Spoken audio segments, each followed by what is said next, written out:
ma vie. J'ai réussi dans la vie. C'est quand d'abord tu as fait le choix de t'appeler à Jésus-Christ de Nazareth. C'est ça pour nous la véritable réussite. Le choix d'appartenir au Seigneur. Et ce matin, si nous sommes là, c'est pour rendre grâce à Dieu. Pour ceux qui, dans un élan de grâce, ont déjà choisi le Seigneur Jésus-Christ. Pour ceux qui hésitent encore et qui ont besoin d'accepter et de choisir Jésus-Christ.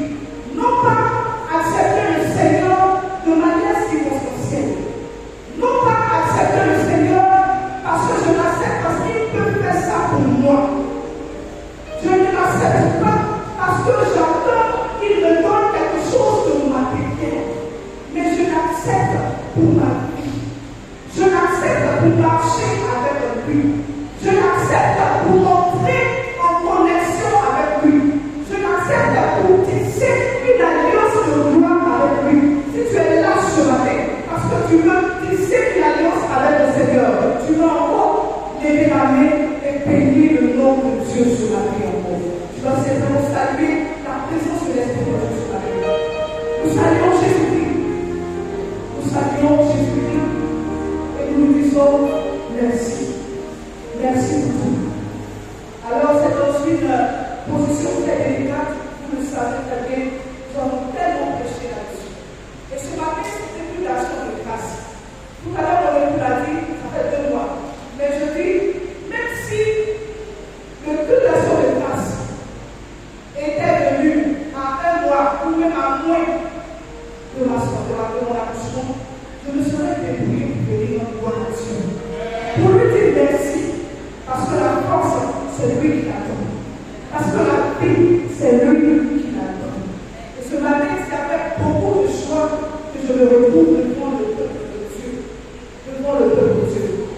Le pasteur a dit, le premier matin aussi l'a dit, nous sommes émerveillés parce que nous sommes rentrés dans l'église et que nous avons vu ce que vos mains, ce que vos cœurs ont réalisé dans ce beau temps que nous étudions à Jésus-Christ de Nazareth. J'ai envie d'appeler la conférence pour lui la semaine prochaine. On va donner l'éducation de temps. Alléluia. C'est possible. Le pasteur disait tout à l'heure, mais lui, il est assis, il se voyait avec l'éducation. Il reste quoi? Mais Dieu est fidèle. Dieu est fidèle et il va nous accompagner jusqu'au bout. Il s'agit donc de Jésus Dieu qui, après la marche, au fur et à mesure de la marche avec le peuple d'Israël, s'arrête les sons, fatigué du fait qu'on a été. On vient devant, on va à gauche, on va à droite, on tourne au rond, on ne se décide pas, on ne sait pas exactement ce qu'on veut. Aujourd'hui, le peuple dit ça. Demain, le peuple dit autre chose. Après-demain, le peuple dit ça. Le jour qui suit, le peuple dit autre chose. Je me suis dit, on va s'arrêter. Et puis, comme on le dit chez nous, on va se regarder yeux dans yeux et on va se dire, en contre, il faut qu'on décide aujourd'hui qu'est-ce qu'on veut faire de notre vie. Il faut qu'on prenne la décision d'où est-ce qu'on veut aller et arriver à faire le Seigneur. Et il déclare ce qui est notre thème. En tout cas, moi et ma maison, nous servirons l'Éternel et nous marcherons avec lui. À vous aussi de prendre une décision. Qui est-ce que vous voulez servir? Et le peuple a commencé. Nous voulons servir l'Éternel. Nous voulons servir l'Éternel.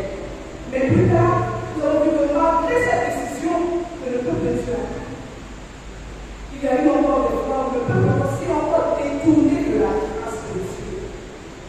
Bien aimé, un pied dedans, un pied dehors, on est toujours servir. Et nous devons prendre la décision d'avancer avec le Seigneur. Aujourd'hui, c'est une personne de grâce. Il y a beaucoup de choses qui sont déjà arrivées. Je ne veux pas prendre la décision. Qui est-ce que tu veux servir? Peuple Sinaï. Et enfant de Dieu, venu de partout pour ce que d'action de grâce. Une décision formelle, une décision capitale doit être prise par chacun de nous. Parce que même si tu dis, tu es au milieu, je ne sais pas l'Éternel, ou bien je fais un peu, ou bien je fais passer, c'est une décision que tu prends toi-même. Et cette décision-là, c'est de permettre à l'ennemi de pouvoir faire de toi ce que tu veux. Parce que même dans une famille, quand tu n'es pas capable de prendre des décisions, qu'est-ce que tu fais? Tu supplies. Tu supplies quand tu ne peux pas parler. Quand tu es le grand frère et que tu n'as pas de décision, parce qu'il y a dans les familles, il y a des personnes comme ça, qui n'ont pas de décision. Quand on dit qu'est-ce qu'on peut faire? Faites. Voyez. Qu'est-ce qu'on peut faire? Voyez ce qu'on peut faire. Ils n'ont pas de décision véritable. Et quand tu n'as pas de décision véritable, je ne parle pas du Seigneur, même dans la vie de notre famille, quand tu n'es pas quelqu'un qui prend des décisions, quelqu'un qui est capable de dire, voilà ce qu'on fait. Même ton droit de naissance est bafoué. Parce qu'on ne t'appelle pas au grand niveau pour prendre les décisions. Parce qu'on veut se passer de toi. Parce que finalement, ton avis ne compte pas. On va dire, on va appeler le grand frère, puis on va appeler la soeur. Parce qu'on a une décision importante à prendre. Quelqu'un va dire, c'est pas la peine de l'appeler. Parce que de toutes les manières, il ne dira rien de bon. Donc imagine que, comme tu es dans le Seigneur, et que le Seigneur ne peut pas te saisir. Il ne sait pas exactement de quel côté tu es. Matin, tu l'aimes. Le soir, tu ne l'aimes plus. Aujourd'hui, tu décides de choquer. On te dit, pourquoi tu t'es pas laissé à choquer? Ou bien, ta voix est commandée, il s'est arrondi, tu t'assois à la maison, crois-moi, tu deviens le capitaine mort. Ça, c'est pas choisir le Seigneur. Ça veut dire que tu t'es choisi. Tu as choisi de faire ce que tu veux. À un moment donné, on va se passer de toi. Même si tu as plein de voix, on va se passer de toi. Et on va former des personnes qui ont envie de chanter la gloire de Dieu. Et sur ces personnes-là, ils vont prendre ta place. Le jour du Dieu, ils passent les règles. Parce que tu as perdu le rôle que tu avais. Tu n'étais pas une femme et un homme de décision. Quand tu es un homme, quand tu es une femme de décision, le Seigneur peut te confier de plus grandes choses. Parce qu'il sait que mon enfant, quand je lui dis, pose cette action pour moi, l'enfant est prêt à agir. Le Seigneur dit dans sa parole, si je t'ai fait confiance dans de petites choses, je vais te confier de plus grandes choses. Mais si dans de petites choses, tu n'es pas capable de montrer ta fidélité à Dieu, il ne pourra pas te confier de plus grandes choses. Nous avons besoin que les familles en Jésus-Christ, les familles de Sinaï d'Azito, du village, de toutes les classes, de toutes les générations, de toutes les catégories, puissent revenir à leur premier amour. Allez dire à vos frères, ils sont encore à la maison. Allez dire à vos soeurs, à vos cousins, à vos cousines, qui sont encore assis à la maison, que le train est en marche. Et que nous avons besoin des femmes et des hommes de décision pour avancer avec le Seigneur. Nous sommes à quelques mois de la dédicace. Donc, tu as lancé les tailles qui vont certainement arriver d'un moment à l'autre. Et je sais que parmi nous, il y a d'autres qui ne viennent pas là, mais qui ont aussi commandé les tailles. Ils vont commander les tailles. Et ils sont assis dans les maisons. Est-ce que ça c'est bon? Ce que nous on veut, ce que le Seigneur veut, c'est que toutes ces familles-là puissent venir ici, ensemble nous puissions bénir le nom du Seigneur. Si tu n'es pas une femme de décision, si tu n'es pas une femme de décision, tu vas perdre beaucoup de choses.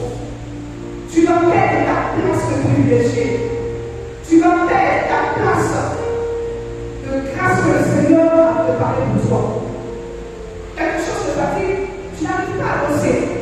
Parce que tu ne sais même pas dans quelle direction aller. Commence à prendre la décision d'appartenir au Seigneur, de marcher avec lui pas à pas. Et tu vas voir qu'il va commencer à arriver les choses dans ta vie et tu sauras où tu vas. Que le Seigneur nous bénisse et qu'il pour que notre vie soit à l'image de Jésus-Christ, pour que la vie soit à l'image de Jésus-Christ. Alléluia. Parce qu'il y a des bénédictions que nous avons. Je prends un coup. La femme peut être bénie, pas parce qu'elle fait, mais à cause de la grâce qui est sur son époux. Donc tu bénéficies de la grâce qui est sur la vie de ton époux. Pourquoi? Lui, il est engagé. Pourquoi tu n'es pas engagé? Et c'est comme dans le peuple d'Israël. Josué